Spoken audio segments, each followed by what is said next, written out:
gens, j'espère que vous allez bien. Je vous retrouve dans cette nouvelle vidéo parce qu'aujourd'hui je vais changer de villa. Ça fait 4 semaines que je suis en Guadeloupe, j'entame ma dernière semaine et j'avais très envie de pouvoir passer ma dernière semaine dans une plus jolie villa. C'est une villa avec piscine, donc j'ai très hâte de vous la montrer. Je vous dis à tout à l'heure.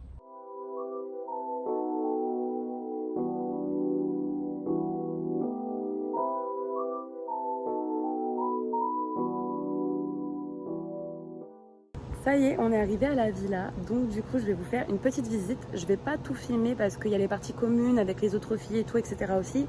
Donc je vais filmer vraiment le principal, on va dire. Et ensuite, du coup il y a des copines qui sont venues avec moi. Voilà, il y a des copines qui sont venues avec moi et je vais faire un shooting photo. Donc vous allez avoir le privilège de me voir en backstage pendant mon shooting photo.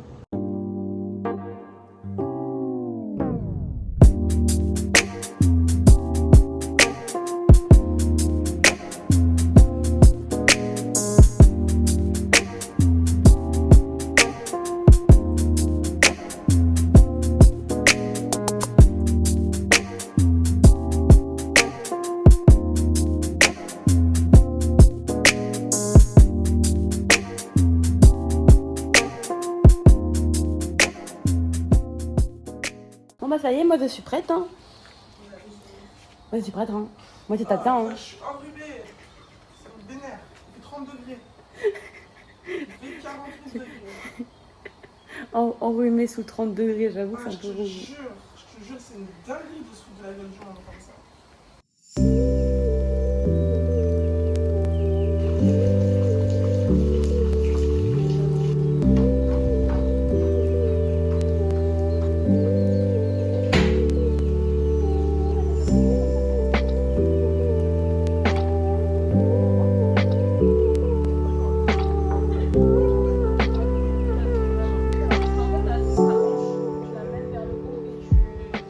Du coup, on a terminé le shooting photo. Allez voir sur mon Instagram qui s'appelle Pika Photographe, que je vous mets juste ici. Et puis, je vous montre la petite photo. Regardez-moi cette beauté. Regardez-moi cette beauté. J'ai un problème avec la bouche ouverte. Mais c'est bien la bouche ouverte. Donc là, pour l'instant, j'ai fait aucune retouche sur la photo. Genre vraiment là, elle apparaît comme ça, mais je l'ai pas encore retouchée du tout. Donc je suis hyper contente. N'hésitez pas à me dire ce que vous pensez de cette petite photo que je viens de vous montrer, même si elle n'a pas encore de retouche. Je suis très fière de moi.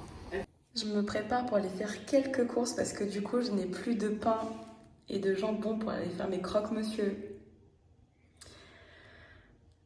Mes abonnés savent à quel point l'amour des croque-monsieur, je peux mourir pour des croque-monsieur. Je ne fais que manger ça quand je suis en Guadeloupe, c'est un enfer, je ne sais pas pourquoi, mais mon corps a un besoin de croque-monsieur. Bien évidemment, je ne vais pas manger que des croque-monsieur, mais en tout cas, je vais aller faire des petites courses et je vous emmène avec moi. Pour ceux qui ne le savent pas, si je suis en Guadeloupe et si je suis dans cette villa, c'est parce que je suis stripteaseuse à l'Extase Club. Pour ma part, le métier de stripteaseuse m'a vraiment aidée. Genre vraiment, ça a été une révélation pour moi. Parce qu'à l'époque, je manquais beaucoup de confiance en moi et ça m'a permis de me réapproprier ma sensualité en tant que femme. Là, comme vous me voyez, je m'habille féminine, je me coiffe, je me maquille, mais à l'époque, j'étais très garçon manqué. Le striptease m'a beaucoup aidée pour pouvoir exprimer mon côté érotique et féminin. Par contre, je tiens vraiment à le préciser, ce n'est pas un métier de rêve, ce n'est pas un métier que tout le monde peut faire, tout simplement parce que ça joue énormément sur le mental. Faut pas oublier que lorsque l'on fait du strip, on a tendance à se déshabiller devant des inconnus tous les soirs. Il peut nous arriver de boire beaucoup d'alcool également. Mais encore une fois, chacune gère un peu comme elle le souhaite. On a tendance à dire que dans le striptease, il y a que des filles très bizarres ou ce genre de choses, mais au final, j'ai fait mes meilleures rencontres